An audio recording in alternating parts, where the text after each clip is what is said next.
Just a few hours ago, we received news that honestly fans have been anticipating for many years, and it's the fact that we're finally going to be getting a Bluey movie, and this is set to premiere in 2027. Oh man. And they released this nice little article on the Bluey website showing all the details about it, like how it has the award-winning animation producer Amber Naismith, and how that can be really exciting because they've worked on a lot of famous movies, like the Lego Movie, Lego Batman, Happy Feet, with, of course, Joe Brumm serving as the executive producer. But that's honestly not really why I started recording, because if you were to scroll down just, a tiny little bit, you'll notice this article that says a letter from Joe Brumm. And it's honestly heartbreaking. And as I was reading this letter, it was becoming more and more evident that there was going to be some bad news inside this nice little message to all the fans here.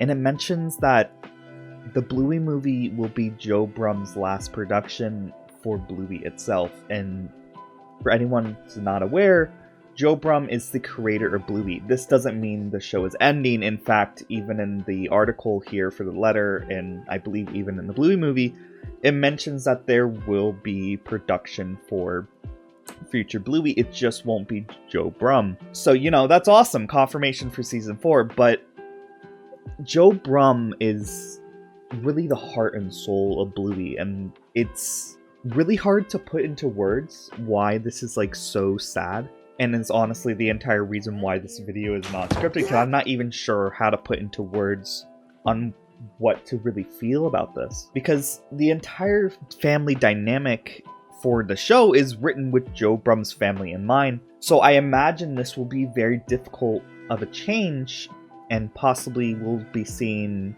more and more episodes that might feel like it's straying, or moving away from what we come to know and love about the family, if that makes sense. Obviously, when this type of stuff happens in other shows, we can still get good episodes. It happens all the time in shows, honestly. So I don't really doubt that we won't get good episodes. See, I didn't even know what to say, because, we've had episodes written without Joe Brumm, like the episode Cubby, and those did fine. And although I'm not the hugest fan of Cubby, I still really like the messages within, so it's not entirely impossible that we won't get good episodes in the future. But Joe Brumm always had this excellent way of explaining and giving us a window into what a children's mind is like for difficult situations. Why can't you do with your toad? I don't know. Like grief. I'm sorry. It's bad news, I'm afraid. The little budgie died. Trauma. You know what's here now. You don't need to keep coming back to this place. Change, really anything you can think of that's a difficult subject for children, or heck, even adults, I'd say. And as someone who's worked with children in a therapeutic setting, I'll be honest, at times it felt like his writing and how he presented these ideas was just so concise and honestly explained / showcased child and even adult behaviors better than most therapists in the field I've spoken to.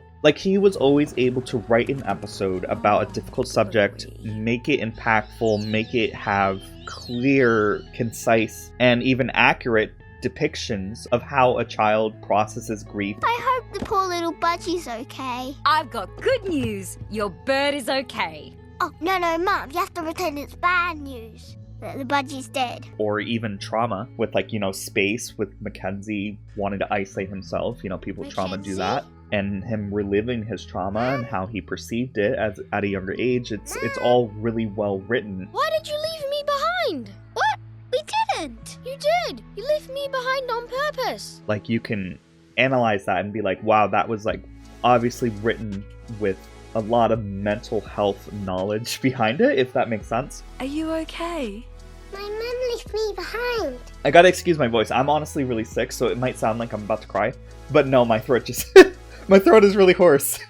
But I'll be honest, it is really sad, but I'm not gonna cry for this video, even though it makes me sad. And I guess it's really difficult to hear from me, because every single video I've written for Bluey, these huge analysis pieces of explaining hey, this episode did an excellent job of explaining this particular mental health condition or this particular situation that we all go through, like losing a parent or something like that, were all like love letters, essentially, to Joe Brumm's writing. And I suppose the episode's entire flair or formatting due to Joe Brumm's direction. And I guess I'm just like a bit cautious over all this good news with the Bluey movie and everything, season 4, blah, blah, blah, that we won't necessarily be getting the exact Joe Brumm formatting that we get in like every Bluey episode.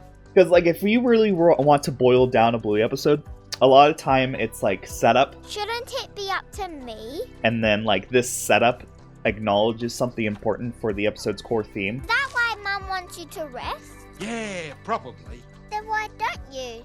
Well, it should be up to me. And then it's resolved at the end. You know, basic storytelling, everything does that. But he always does it in a way where he hooks it back for the reader, or I should say the viewer. And by the end, we're all like crying from watching an episode, you know? I guess what essentially I'm saying is that the magic of Bluey was Joe Brumm himself. Like the entire family dynamic that we know and love with Bandit and Bandit's mannerisms and stuff like that were written with Joe Brumm's mind in mind, I guess. Or even stories with infertility. That story with Brandy was inspired by a real-life person from Joe Brumm's perspective. There's something Auntie Brandy wants more than anything as well, but she can't have it.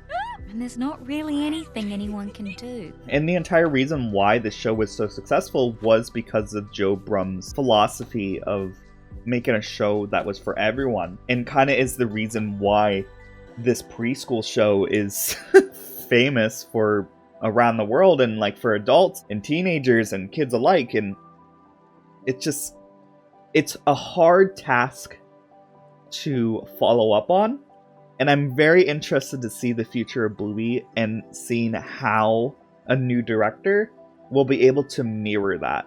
Because if the magic of Bluey was so easily attainable, you know what I mean? You would see more shows like it, but Bluey is really one of a kind, so it makes me a bit anxious on how everything's going to work out.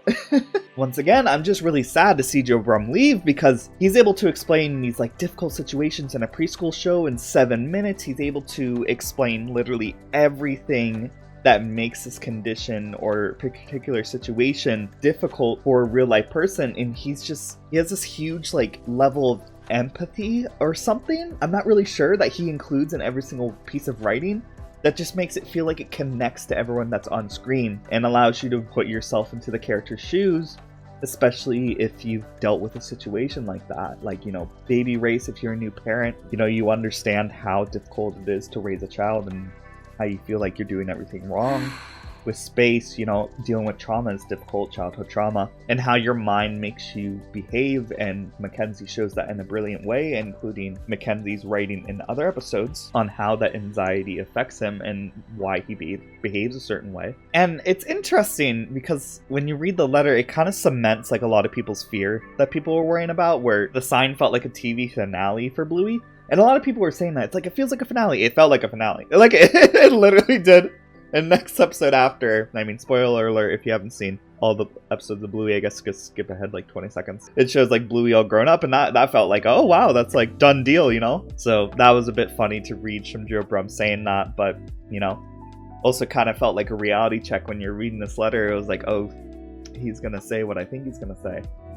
Where he's gonna leave, and he did, or he's going to, and it's just, I don't know, man. If I could like make this a scripted video, which I don't want to, I'm sure I could write like each little point on why Joe Brumm is so important for the show, but if you watch the show, you would understand why he's so important to the show, because you fell in love with the show when he was the, you know, director. He wrote all those episodes. You fell in love with the show because he had such a brilliant way of writing these episodes. And I guess it's just really sad to see him go. But in times like these, my sister always likes to say positives, which means to focus on the positives. And, you know, more episodes of Bluey are coming. We have a movie in 3 years. That's a long time, but, you know, it is the end of this year, so you could just say 2 years if you really wanted to, I suppose. And of course, we have everyone else on the team that, you know, makes the episodes good as well, still on the team as far as I'm aware. And I'm talking about like sound design, music design, and those are extremely important on making these episodes really good. And I'll be honest, I feel like the music is almost like the entire backbone of some of these episodes. you know, rain. But the music is really important, so I'm happy to see that Joff Bush is still there. Dan Brumm is still there, you know, the brother of Joe Brumm, or at least he hasn't announced he's leaving. That makes me a little nervous because they're brothers, but, you know, not necessarily they're brothers means that they will both leave, but, you know what I mean? Positives, we have a lot of things that are still going to remain the same. It's just we won't have Joe Brumm anymore for the Future of Bluey. So, take that as you will. I don't know how to end this video. I've never been good at ending these type of videos when I'm non-scripted, so I guess I'll just tell y'all to have a great day. I won't even ask you to like, comment, subscribe. I'll just end it here. Alright, bye-bye.